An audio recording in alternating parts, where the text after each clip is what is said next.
Assalamualaikum warahmatullahi wabarakatuh.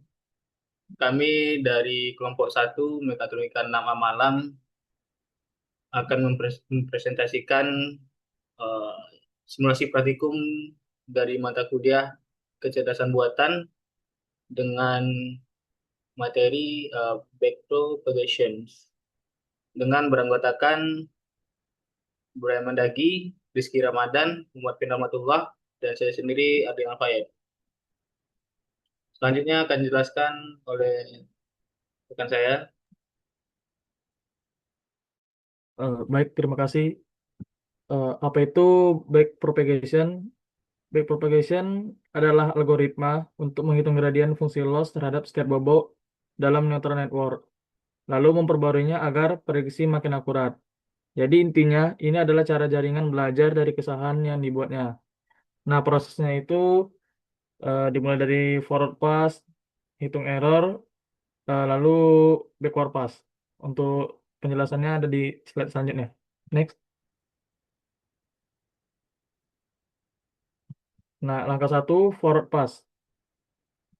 Eh, Pada tahap forward pass, data input diproses dari layer input menuju hidden layer hingga output layer. Setiap input dikalikan dengan bobot, lalu ditambahkan bias, lalu dilewatkan ke fungsi aktivasi untuk menghasilkan nilai keluaran atau prediksi. Dan dalam membuat prediksi berdasarkan bobot yang dimiliki saat itu. Selanjutnya langkah kedua, hitung loss dan chain rule. Setelah model menghasilkan prediksi, langkah berikutnya adalah menghitung nilai loss menggunakan fungsi seperti MSE atau mean square error untuk mengetahui seberapa besar kesalahan prediksi dibanding nilai sebenarnya. Selanjutnya, metode chain rule digunakan untuk menghitung gradien setiap bobot dengan merambatkan error dari layer output ke layer input. Nah, gradien inilah yang nantinya digunakan untuk memperbarui bobot agar kesalahan semakin kecil pada proses pelatihan berikutnya.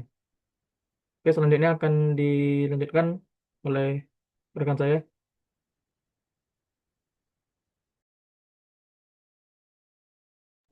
Oke, selanjutnya ini adalah langkah 3 backward pass. Di sini adalah gradien error mengalir dari output kembali ke input untuk arah berlawanan dengan forward pass. Penjelasannya adalah pada tahap backward pass ini jaringan saraf menghitung seberapa besar kesalahan output yang dihasilkan dengan target yang diharapkan. Contohnya error akan kembali pada output output layer menuju hidden layer. Untuk setiap bobot metode itu akan digunakan oleh metode gradient descent. Nah, untuk proses forward pass and backward pass ini dilakukan berulang kali sampai mencapai akurasi yang diinginkan. Nah, untuk inputnya itu adalah output dari prediksi dan target. Dan untuk proses yang pertama adalah hitung error, selanjutnya menyebarkan error, update untuk update dan lanjutan untuk update bobot. Dan yang output adalah untuk menghasilkan prediksi yang lebih akurat. Oke, next slide. Nah, untuk selanjutnya adalah fungsi dari backpropagation. Yang pertama adalah pelatihan model, itu adalah memperbarui bobot jaringan agar model belajar dari data training secara iteratif. Yang kedua, minimalisasi error adalah menurunkan nilai loss function dengan menggunakan gradient descent untuk mencapai akurasi optimal. Nah, yang ketiga, generalisasi. Membantu model mampu memprediksi data baru yang belum pernah dilihat sebelumnya. Nah, yang keempat adalah optimasi bobot. Itu adalah menentukan arah dan besarnya perubahan setiap bobot berdasarkan kontribusi terhadap error. Oke, lanjut. Nah, untuk algoritma backpropagation, di sini ada 5 langkah untuk satu literasi dalam pelatihan. Yang pertama adalah inisialisasi, bobot dan bias diisi nilai acak kecil dari awal. Yang kedua adalah forward pass, yaitu menghitung output untuk setiap data input melalui semua layer. Yang ketiga adalah hitung loss, bandingkan dengan label asli Y memakai fungsi loss. Yang keempat adalah backward pass, itu adalah untuk menghitung gradien pada setiap layer memakai chain rule. Nah, yang kelima adalah update bobot. Nah, untuk update bobot adalah baru sama dengan untuk lama sama dengan learning rate dengan gradient descent. Oke, selanjutnya akan dijelaskan oleh rekan saya. Baik, saya akan menjelaskan terkait simulasi dari program atau hasil dari praktikum ini. Ini merupakan hasil yang sudah kami simulasikan. Untuk lebih jelasnya, kita langsung ke simulasi.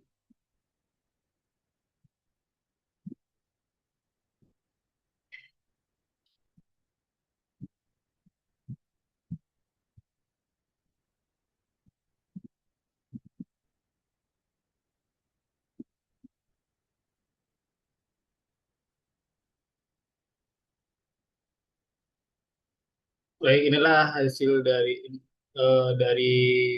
praktikum ini, yaitu back propagation. Yang pertama yang dilakukan yaitu dari library kita menggunakan nanti untuk mengoperasikan matematis turunan perkalian metrik vektor yang untuk berfungsi untuk efisien komputasi. Library selanjutnya yaitu PEMDAS untuk melatih neural network biasanya untuk tubular yang memudahkan processing data sebelum masuk ke proses forward pass dan backward pass. Padet Plus untuk menghitung loss lalu melakukan backward pass atau back process itu sendiri untuk mengupdate bobot. Jadi TensorFlow adalah implementasi praktis dari back propagation ini. Seaborn untuk memvisualisasikan hasil evaluasi seperti heat map, coefficient metric, untuk performa model setelah training. Dan yang terakhir yaitu library-nya TensorFlow.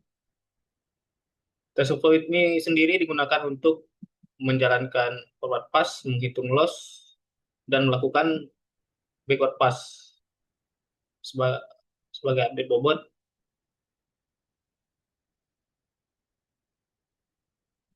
Setelah library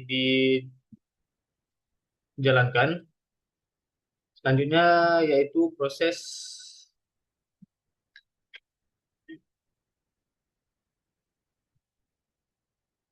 mengambil,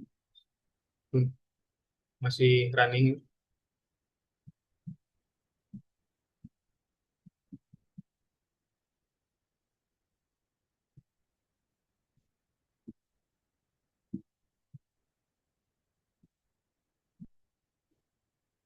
Nah, selanjutnya yaitu mengambil dataset yang sudah kami persiapkan, yaitu mesin Velour yang merupakan data sensor mesin yang digunakan untuk membangun model prediksi kegagalan yang diimpor dari sampel data.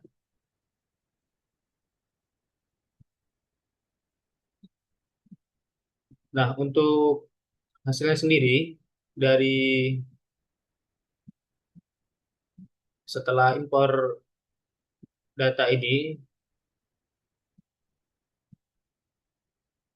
terlihat di sini ada beberapa variabel, yaitu footfall merupakan jumlah aktivitas atau traffic yang terdeteksi seperti beban kerja dan lain sebagainya.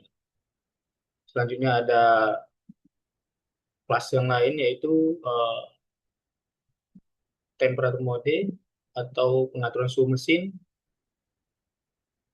EQ atau kualitas udara, air quality, USS, sensor ultrasonik atau parameter spesifik mesin, CS, kondisi sensor atau seperti current sensor, VOC merupakan kadar gas, valid organic compound, RP, nilai putaran atau rotation per minute atau related parameter.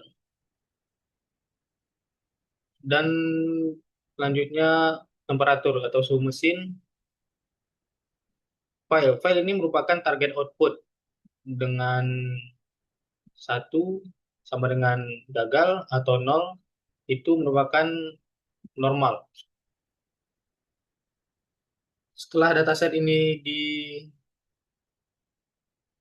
diimpor, selanjutnya yaitu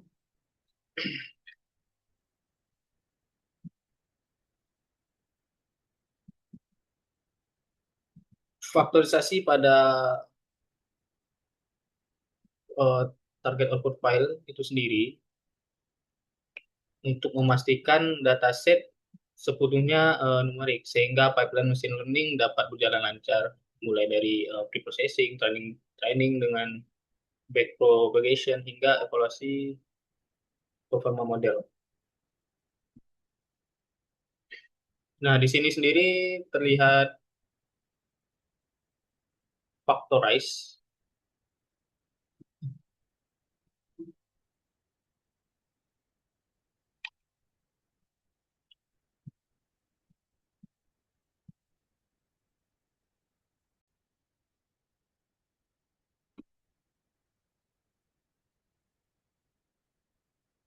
Eh, eh, factorize. Factorize ini untuk mengubah label kategorikal seperti gagal atau normal menjadi angka 0 atau 1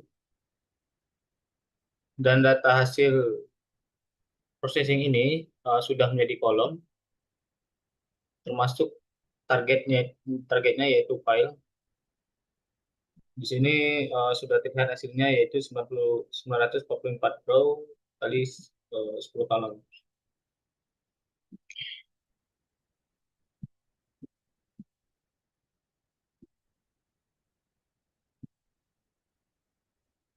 Selanjutnya yaitu proses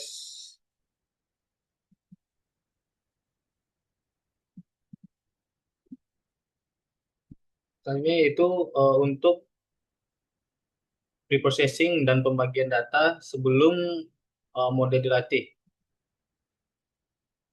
Pada bagian ini, kolom file dipisahkan menjadi variabel target Y, sementara fitur lain seperti temp mode, EQ, USS, dan temperatur dijadikan input X setelah kolom input fall di drop karena dianggap tidak relevan atau berpotensi noise. Yang selanjutnya fungsi train test split dari sklearn digunakan untuk membagi dataset menjadi data latih sebesar 70% dan data uji 30% dengan parameter reduce state sama dengan 0. Agar hasil pembagian konsisten setiap kali dijalankan, proses ini penting karena memastikan jaringan saraf tiruan yang dilatih dengan back propagation memiliki data yang cukup. Selanjutnya,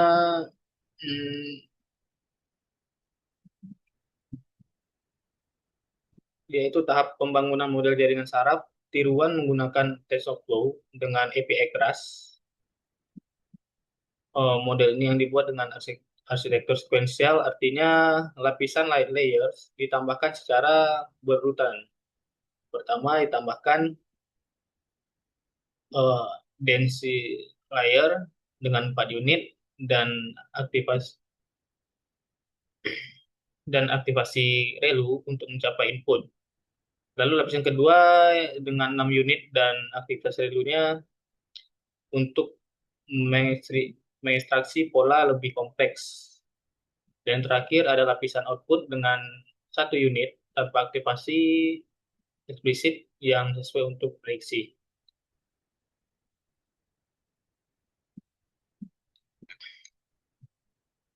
Selanjutnya ada proses di mana tahap ini untuk melatih model neural network menggunakan perintah model fit X-train dan D-train, yang berarti data latih X-train dan D-train ini digunakan untuk melatih jaringan saraf tiruan selama 1.000 kali iterasi atau epochs, dengan setiap iterasi memproses 128 sampel sekaligus batch size. Untuk outputnya setelah dijalankan terdapat 1.000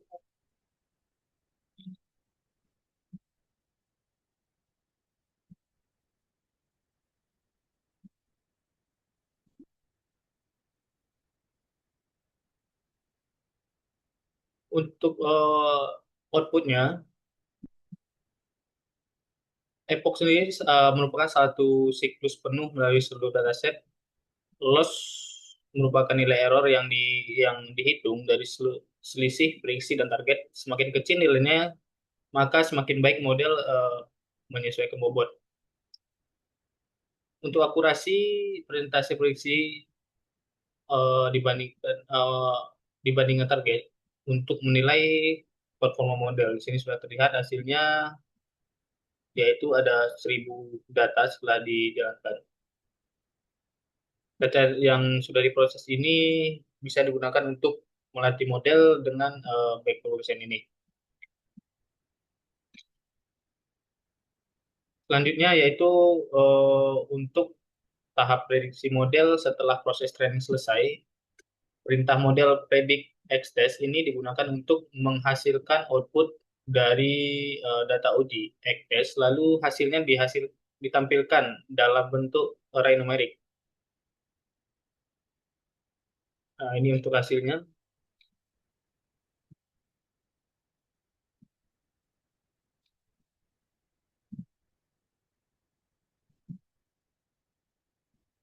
Setiap baris output ini merupakan prediksi dari model untuk satu sampel data uji. Nilai yang muncul ini berupa angka desimal yang menunjukkan estimasi model terhadap variabel target file. Karena model ini menggunakan lapisan output dengan satu unit tanpa aktivasi sigmoid dengan prediksi berupa nilai kontinu. Dengan klasifikasi biner, gagal itu sama dengan 1 dan normal itu sama dengan 0, bisa terlihat di hasil running ini.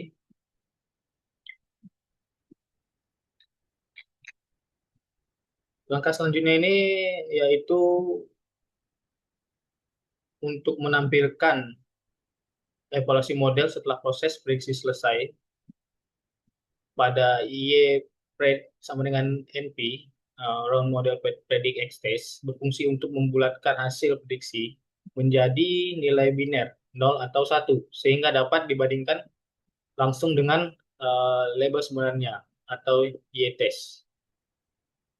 Setelah itu fungsi conversion metric dari scikit-learn digunakan untuk menghitung jumlah prediksi benar dan salah pada masing-masing kelasnya. Untuk hasilnya,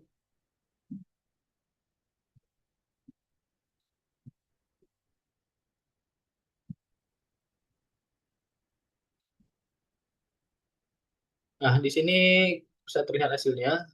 Nilai 0 itu menunjukkan prediksi bahwa mesin tidak gagal, sedangkan 1 menunjukkan prediksi terjadinya kegagalan.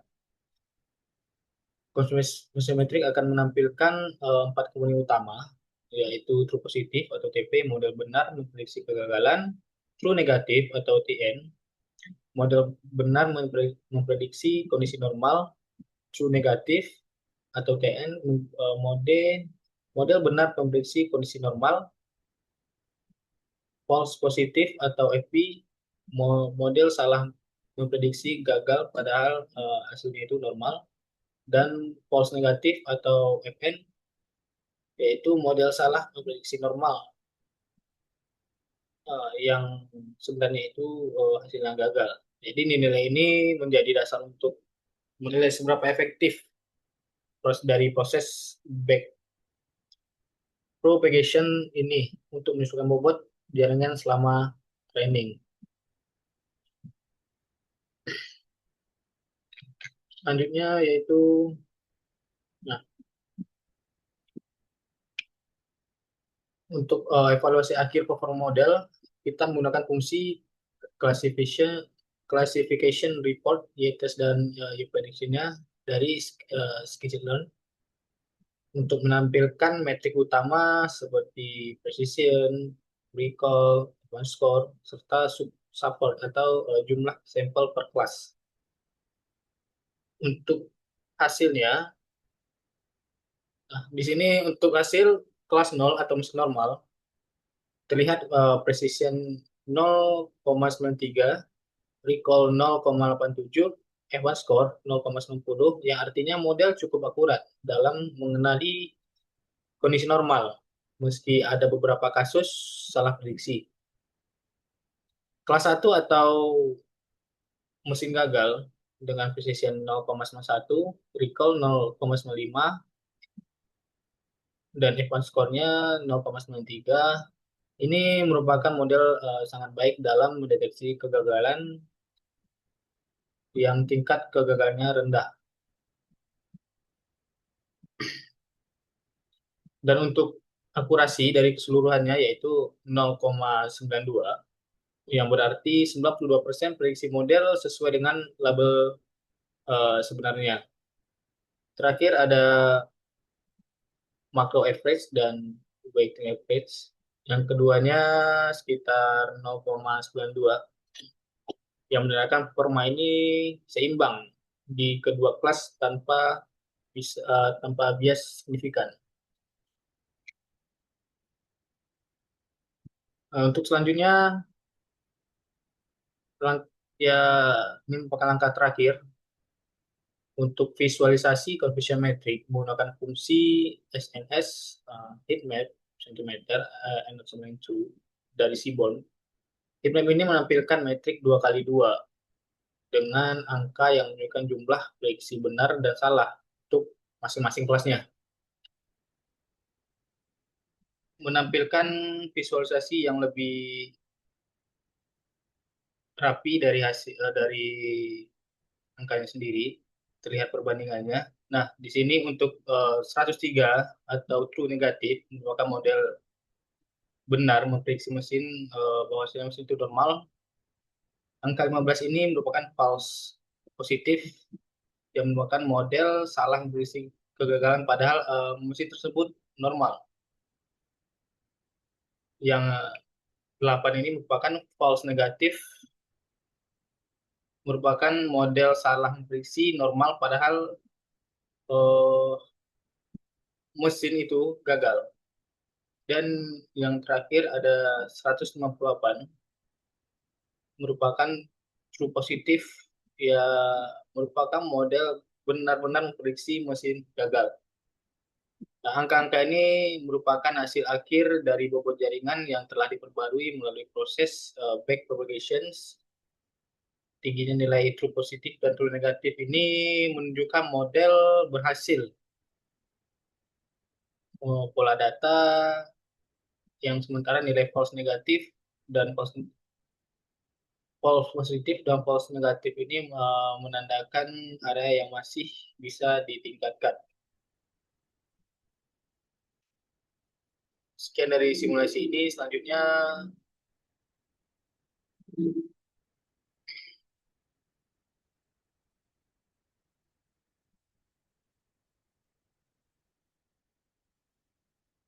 dijelaskan oleh Rizky.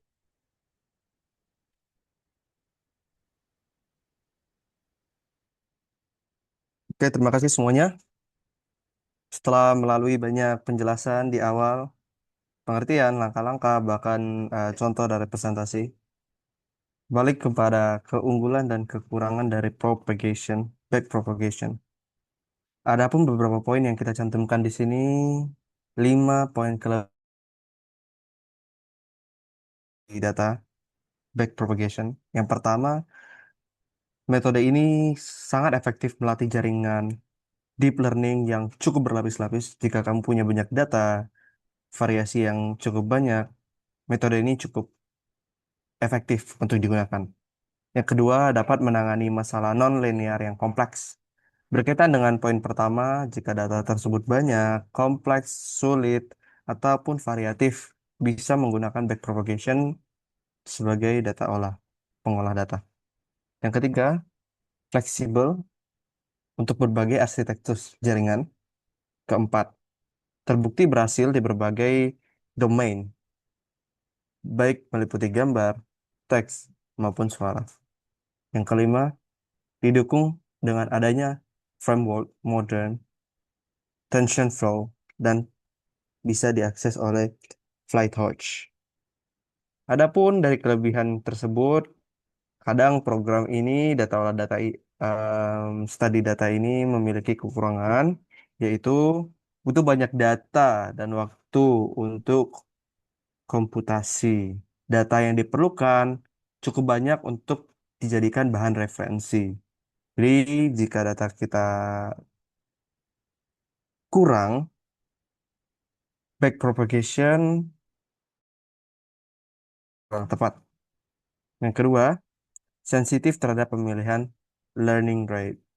Maksudnya di sini adalah jika kita ingin mengelola data, sembarang data, tapi parameternya tidak sesuai dengan rate akan learning data nantinya, maka backpropagation juga mengalami kelemahan di situ.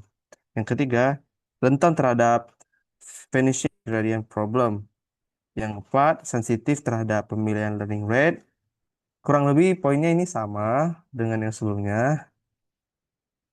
Dan yang terakhir, sulit diimplementasikan berupa atau black box.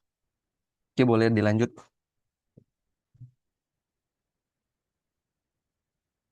Hmm. Ringkasannya dari persen kita, backpropagation itu studi data untuk menghitung gradient loss terhadap setiap bobot menggunakan chain rule. Jadi jika ada suatu data dikelola, dipelajari, di learning secara merantai berurut dengan alur pertama, kedua, ketiga sesuai dengan yang telah dijelaskan sebelumnya. Yang kedua, proses terdiri dari forward pass dan backward pass.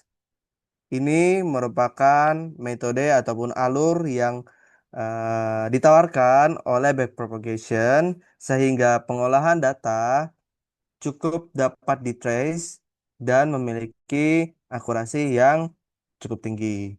Yang ketiga, gradien yang digunakan adalah gradient descent untuk memperbarui bobot agar loss menurun. Secara tidak langsung menawarkan para usernya menerima atau mendapatkan pengalaman untuk meminimalisir adanya loss data pada data yang di-study. Dan yang terakhir, tanpa backpropagation, melatih neural network dalam skala besar tidak akan praktis, betul sekali. Seperti yang kita sudah dengarkan dari awal hingga terakhir, ataupun kita bisa lebih menjorok terhadap fase presentasi Bang Fayat tadi mengenai simulasi programnya. Beliau menggunakan dataset yang memiliki hingga ribuan. Nah, di situ datanya sangat banyak ya. Kita bisa bayangkan tanpa adanya backpropagation, data tersebut terolah bagaimana. Hadir adanya backpropagation, jawaban para insinyur-insinyur teknis di luar sana terjawab. Adanya backpropagation membantu skala besar dan praktis poinnya. Oke, next. Baik, terima kasih semuanya. Sekian dari presentasi kami mengenai back propagations. Terima kasih atas waktunya. Assalamualaikum warahmatullahi wabarakatuh.